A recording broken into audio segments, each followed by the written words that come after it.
Good evening. I'd like to call the City of Menasha Administration Committee meeting to order. Clerk Galiazzi, could we have roll call, please? Alderman Langdon. Here. Alderman Tom Grotti. Here. Alderman Ted Grotti. Here. Alderman Rapella. Here. Alderman Nichols. Here. Alderman Taylor. Alderman Sevenick. Here. Alderman Kruger is absent. Thank you. We have minutes to approve from the Administration Committee meeting of May 21st, 2018. Is there a motion? I motion to approve. Alderman Rapella. Rapella, yes. I motion to approve the minutes for May 21st, 2018, the Administration Committee minutes. Second. We have a motion and a second from Alderman Ted Grotti. Is there any discussion? Seeing none, all in favor say aye. Aye. Any opposed, nay. Minutes are approved. Our first action item this evening is Ordinance 12-18, an ordinance amending Title I, Chapter 2 of the Code of Ordinances pertaining to issuance of citations, introduced by myself. Chief Stika, could you present a brief summary of what we're looking to accomplish here? Certainly. Under Menasha Code, under 123, that's what authorizes various departments or the police department or what have you. It specifies who can issue a ticket, a summons, if there's a violation of the city code. So the police department, for example, has the authority to write the whole code. Fire department has certain statute or certain ordinances that they can write, so on and so forth.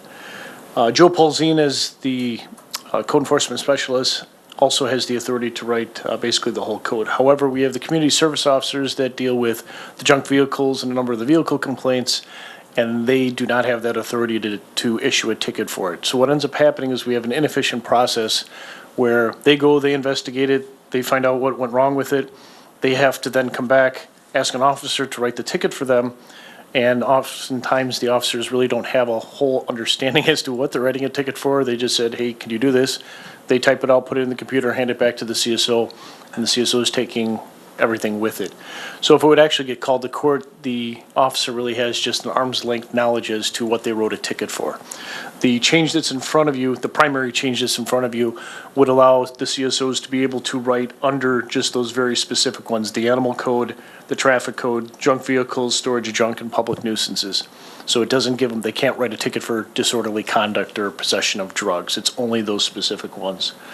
And then the other changes, if you looked at the actual proposed ordinance change under B, C, and D, is just a typo change, grammatical type of thing, where it should have said section, not chapter.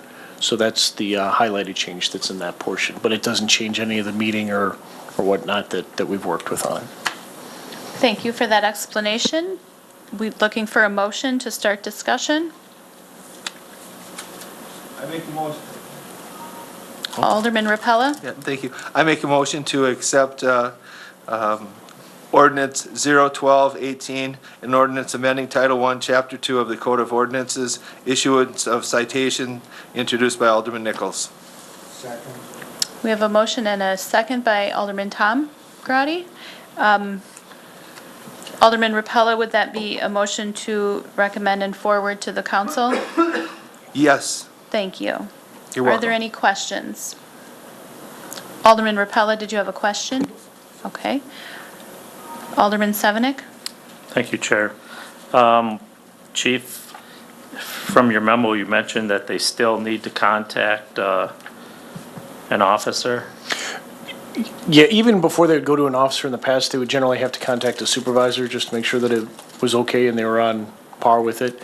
And because our CSOs are those that are learning about the law enforcement field, we still have that system of checks and balance, so they wouldn't be going off on their own in uncharted territory. That would be my only concern about enacting this ordinance is that fact.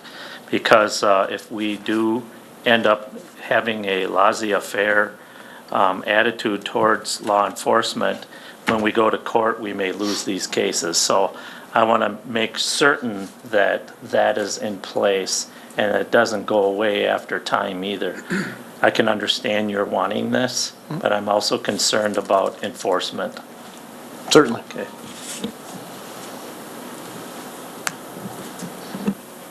Alderman Langdon? Thank you, Chairperson Nichols. Yeah, I had the same thing.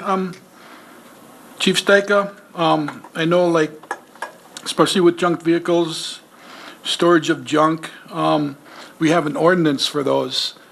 And, you know, and I know in times I've contacted the code enforcement officer, and even we would go over there, and even he would say, well, you know, this and that. So I kind of have fear that, you know, we just can't have these guys just writing tickets left and right, you know, just because they see a junked vehicle. That's my concern too.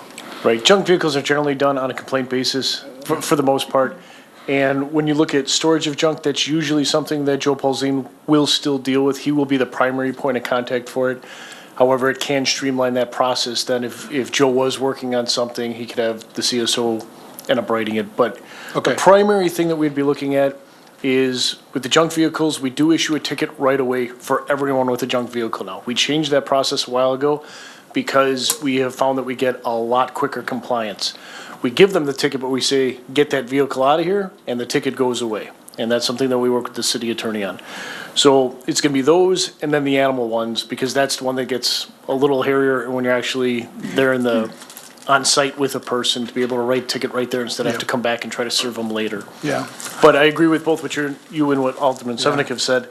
It's something that they're gonna have very specific criteria as to when they can do it, and they're still gonna have to get that approval. Yeah, and I think, you know, from past experience from seeing those guys work, that they take their job seriously and want to become a police officer, so I just wanted to make that, thank you.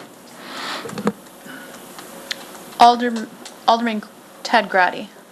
Thank you, Chairperson Nichols. I'm just curious if I may ask the city attorney a question.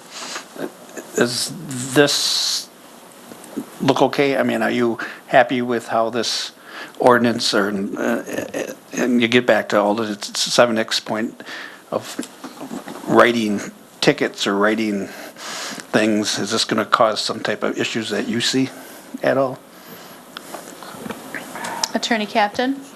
No, I don't see any issues. Okay. I think that there will be protocol, police protocol, and procedures in place to address those concerns, and those will be followed. Okay, thank you. Alderman Rapella? Oh, you just turned yourself off. Now, don't touch, don't touch. Thank you, Alderman Go Nichols. ahead. I'm just going to throw my 2 cents in. By the Third Street Market, there's been 3 vehicles that have been parked there that should be considered junk vehicles for the past 2 months. Alderman Rapella? Yes. Now would not be the appropriate time to address that. Oh, That's sorry. done over a phone call. I'll be calling you soon. Okay. Thank you. It's right behind the station. Any other questions or comments? Seeing none, we'll take a roll call vote.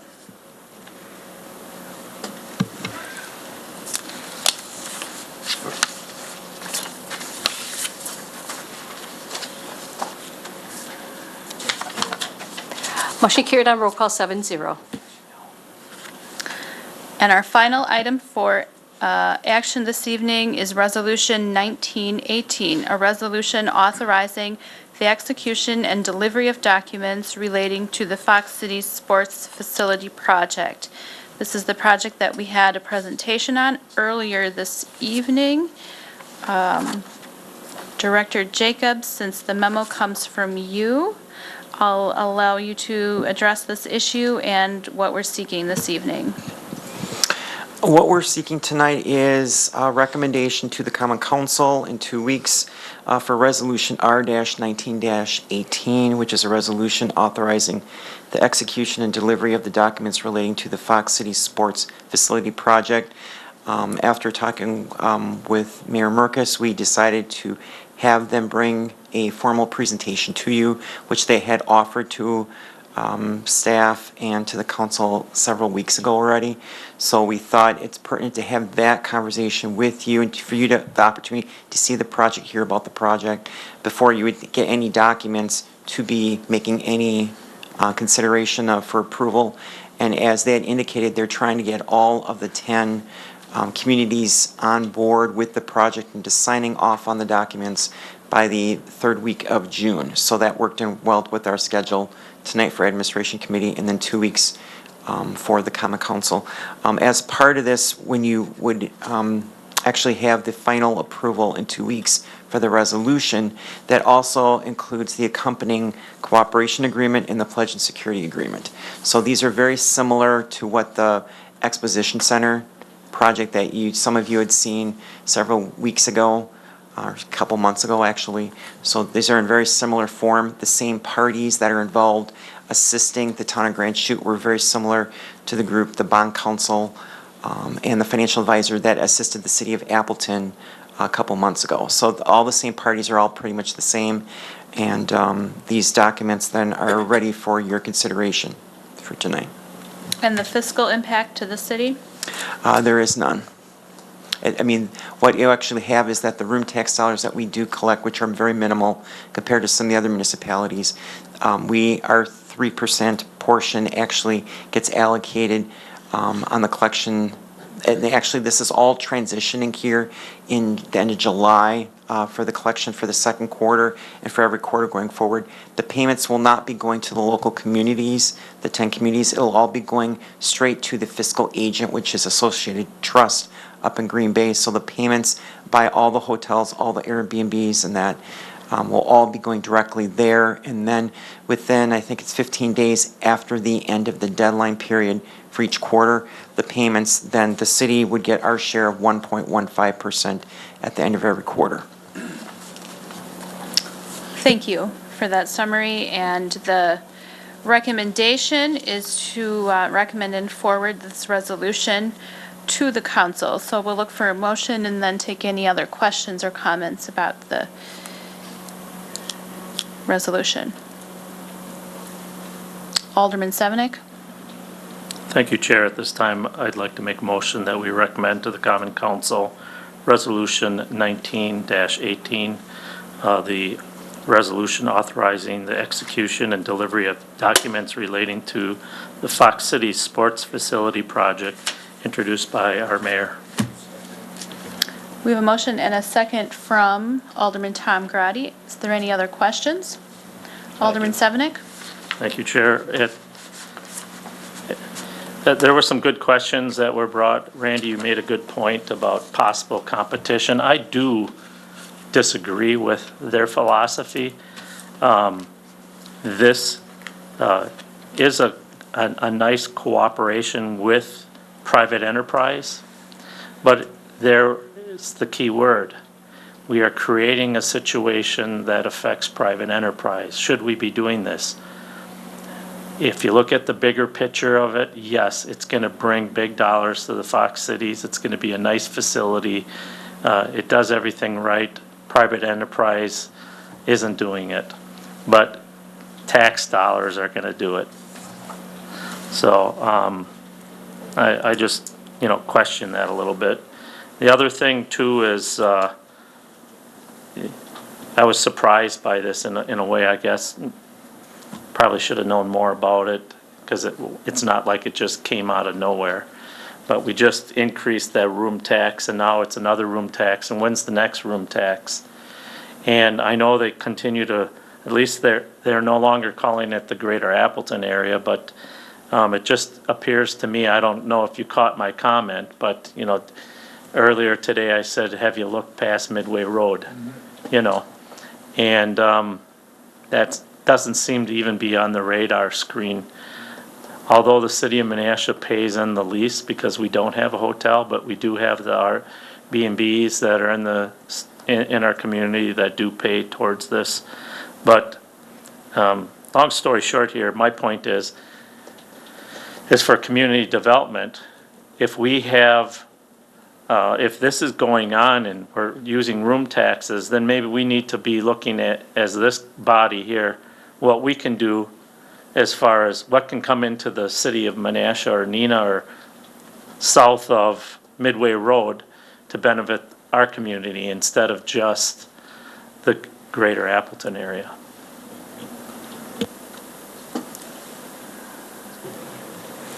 Alderman Taylor.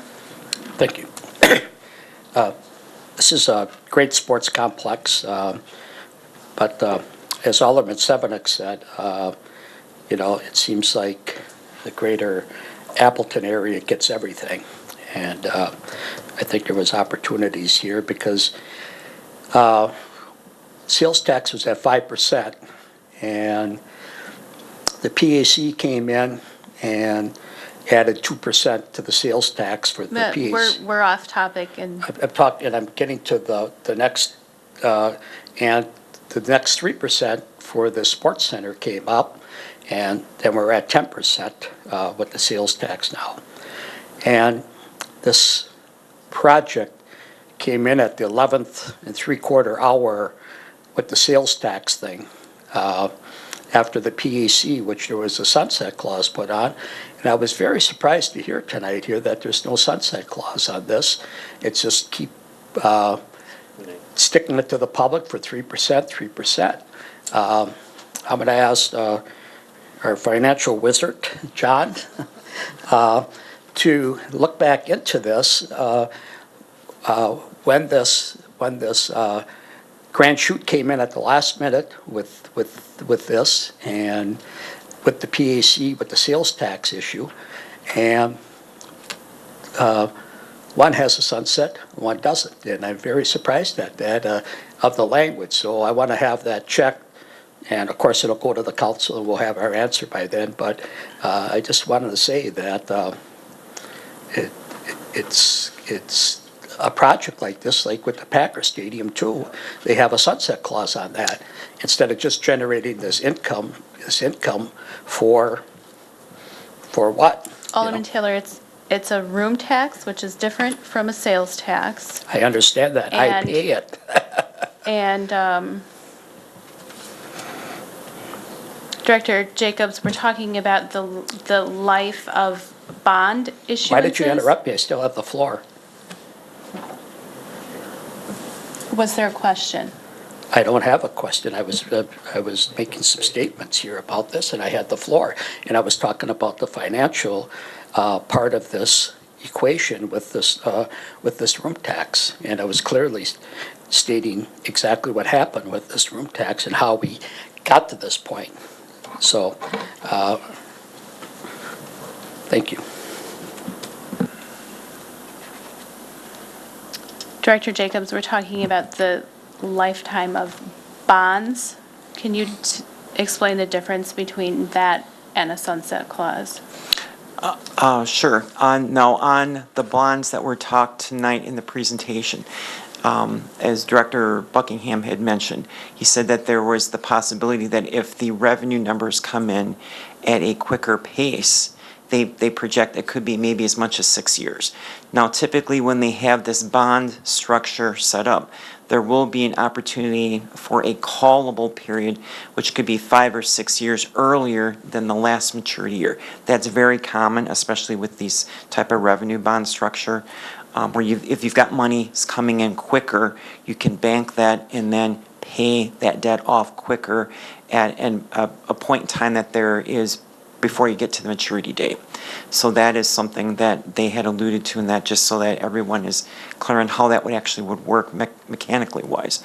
On the sunset clause part of it, I also sit on the Room Tax Commission for representing the city of Menasha, and they have mentioned, with some of these sunset clauses and things that, and as Pam Seidel had mentioned tonight, she said there might be other opportunities for this 3%.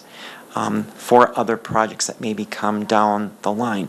So as she kind of alluded to, I believe that the 3% that they have indicated for the sports facility projects would stay there even if this collection of room taxes would pay off that debt of this sports facility quicker.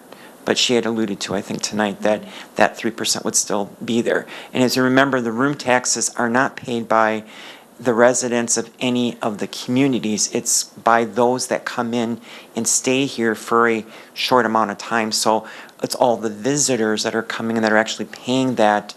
They pay the 10% for the room taxes. They also have to pay the 5% for the sales tax. So they are paying that directly to the hotel or operators, and then those funds either get distributed. Sales tax would go back to the state of Wisconsin, and if it's room taxes, it would go directly now to the fiscal agent, and is distributed on the four-part formula that is set up here in the region. Thank you for that. Alderman Taylor? Thank you. Director Jacobs, when this was set up, and why should this entity be able to, after this project is paid for, continue to take money in and then figure out where they want to put it? Every time we tax, it should be identified, like the PAC, like the sports center. It should be identified for that, and when it's done, it's done. And instead of them just saying, oh, this sports center committee or whoever, oh, we'll give this guy a lot of money, we'll give that money. Why doesn't that? And I'm sure that's the way it was set up, because I remember when this was all set up with the PAC, and then the sports center came in at the last minute by grand shoot, and then we went from 5% to 10%. And I would like to backtrack maybe and find out where that was ever put, that this was permanent, because when the pitch came the first time, it wasn't pitched to be permanent, as is the PAC. So I'll talk to you throughout the week here, and we'll look at that.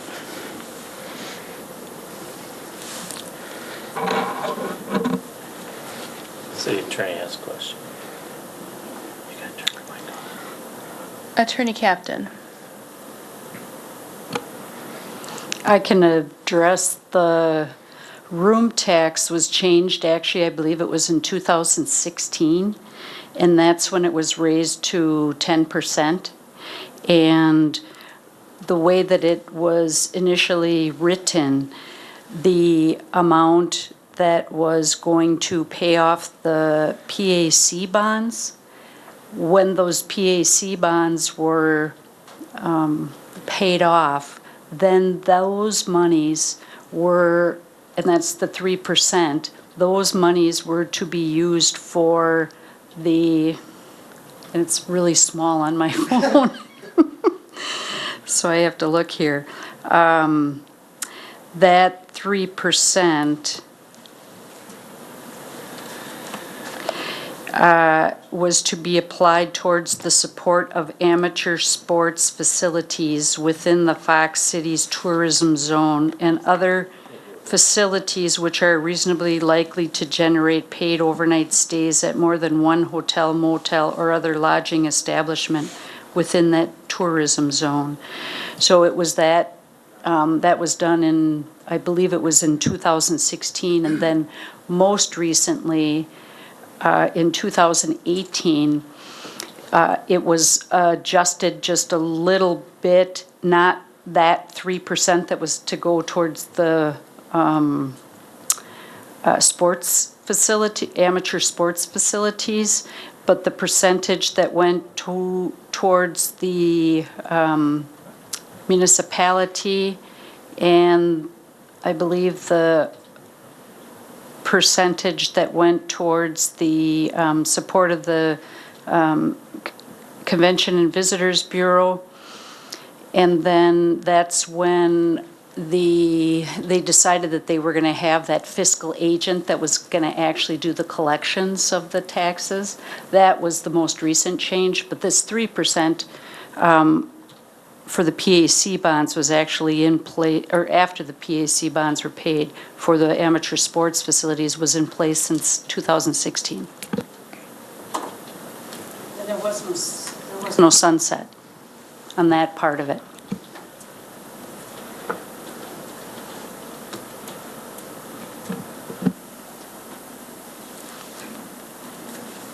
Alderman Sevenick? I got confused by that, because then why are we approving this? Yeah.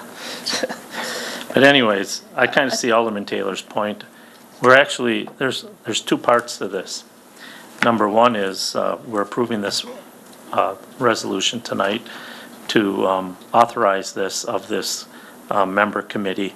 But also, it gives them an open check in the future not to come back to us if they have other projects that they want to do. And they won't have to come back here anymore. I don't know if that's appropriate. That's why I do like a sunset clause.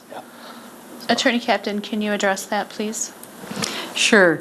The 3% that's collected actually just gets collected and has been collected and is in a pot.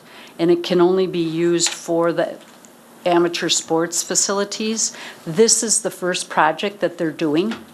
And so that's why it's coming before you, is just to approve this particular project, correct? And all the paperwork that's associated just with that project. And so once those bonds are paid off for this particular project, then those funds just accumulate. Presumably if they have some, I think they have some special accounting funds as well. And those funds will go back into, that have to be used towards amateur sports facilities. And if they have another project, then they would have to come back to all the municipalities to get approval for another project.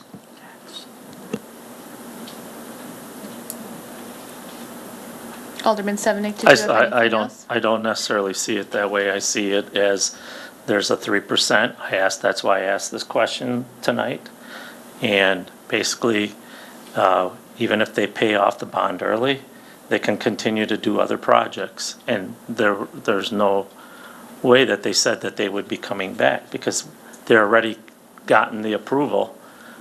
Because there's no sunset clause, they can just go ahead and create another project, or if they wanted to, they could probably turn that around and say, you know what, we're losing money, we want to fund this now through this tax, and so, we're not making a profit until the 5th or 4th year or something, so, they could change that too.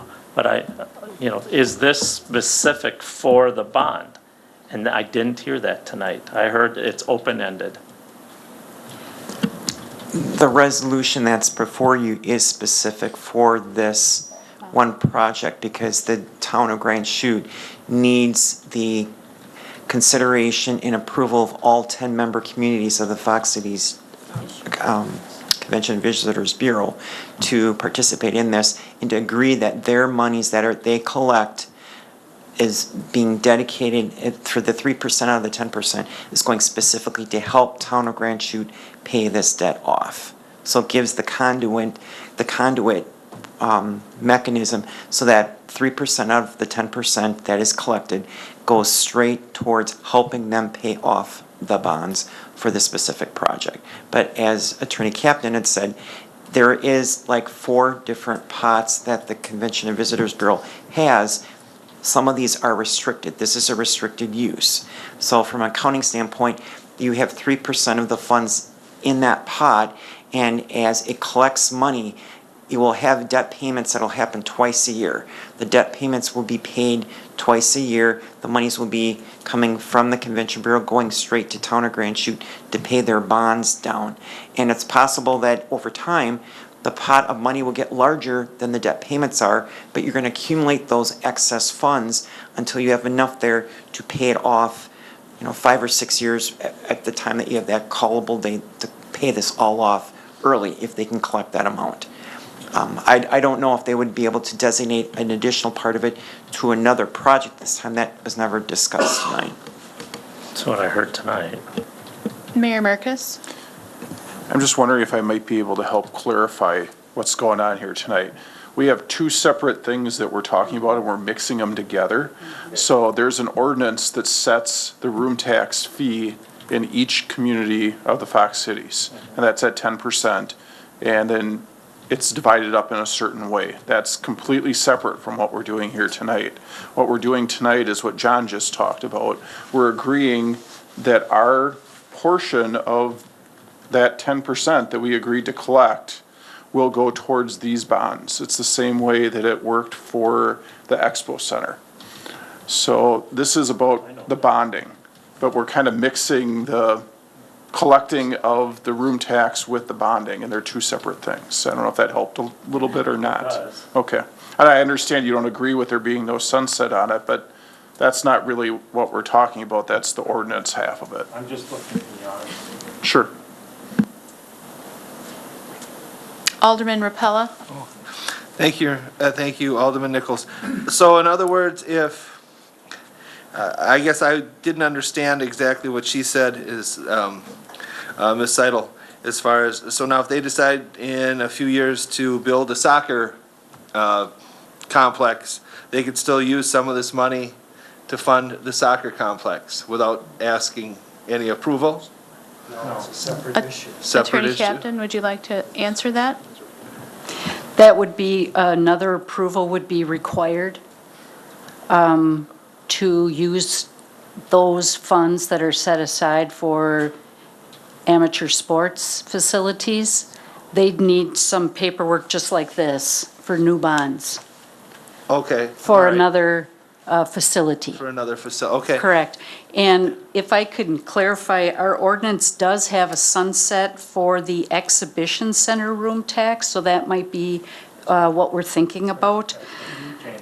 The exhibition center room tax does sunset and expire upon the full payment of the outstanding exhibition center bonds. So when our ordinance was enacted, they already knew that they were going to be using that percentage for the exhibition center room tax. So they did automatically put in that sunset clause when those bonds are fully paid, which is different from the 3% that is being used for amateur sports facilities. It's still collected and put in a pot. But then during the term of these bonds, for the facility in Grand Chute, all of that 3% has to go towards paying the bonds until they're paid in full. And then, there'd likely be perhaps some other project that comes up. Alderman Taylor? Thank you. And I was wrong. I said the PAC before. I wanted to say the Convention and Expo Center. So I stand corrected with that.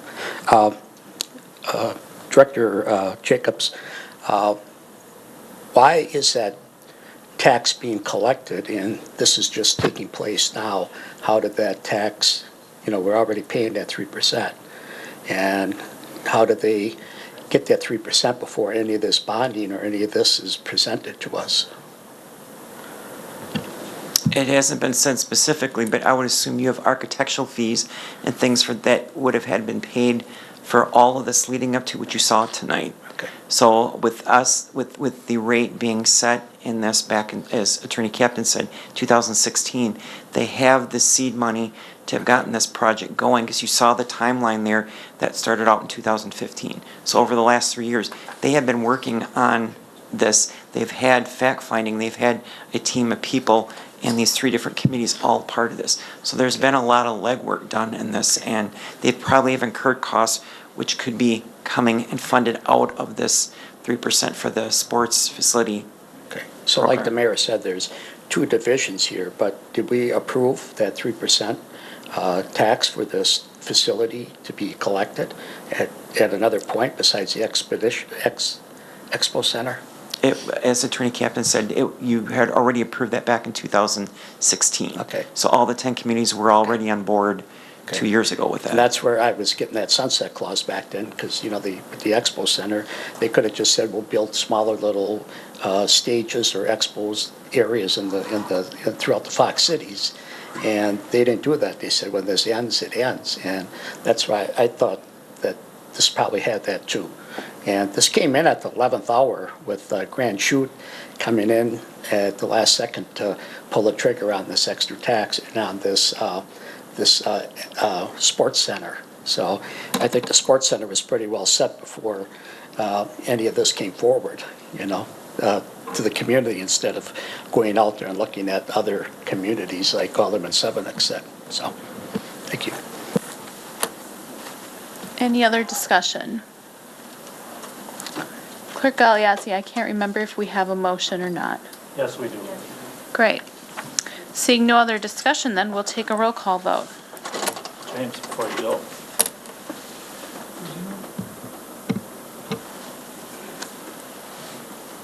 James, you got to vote. Alderman Taylor, we're waiting for you to vote.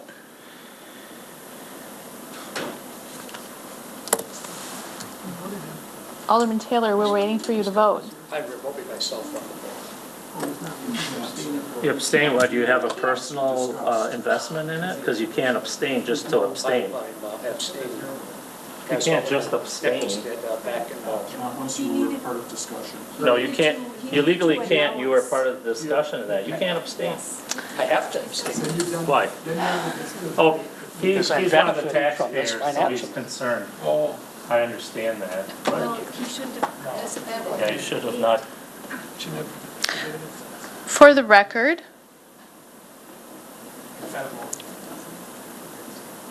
Attorney Captain, can we require a vote or a vote from Alderman Taylor?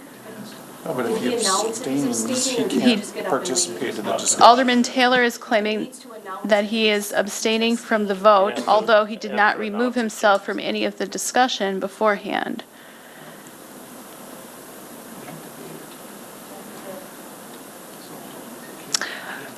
As the chair, I'll make a motion that Alderman Taylor votes since he participated in discussion. Is there a second? Oh, I did. Well, I guess my motion dies. Oh, I didn't hear you. You gotta speak up. Can you do that in the middle of a motion? There's a motion on the floor already. I don't think you can do that, Becky. You're already voting right now. But generally, when someone is abstaining, you abstain prior to any discussion Took part in the discussion. of the item, and then you identify, the reason that you're abstaining. But it's up to each individual alder person to decide if they are or aren't abstaining. Well, we'll make sure that when it's on the council, he doesn't have a discussion or a vote on the matter when it's on the council. All right, seeing as we're in the middle of voting and the vote's already there, waiting to be discovered, we'll, Call the Clerk question. Galeazzi, did you record my motion, or can I remove that and just, I do, okay. It never happened. It never happened. And we'll, Twice. we'll That's go the vote. ahead and reveal the vote. Thank you. Motion carried on roll call, 6-0. And with that, we'll look for a motion to adjourn. We have a motion by Alderman Ted Grady, seconded by Alderman Tom Grady to adjourn. All in favor? We are adjourned.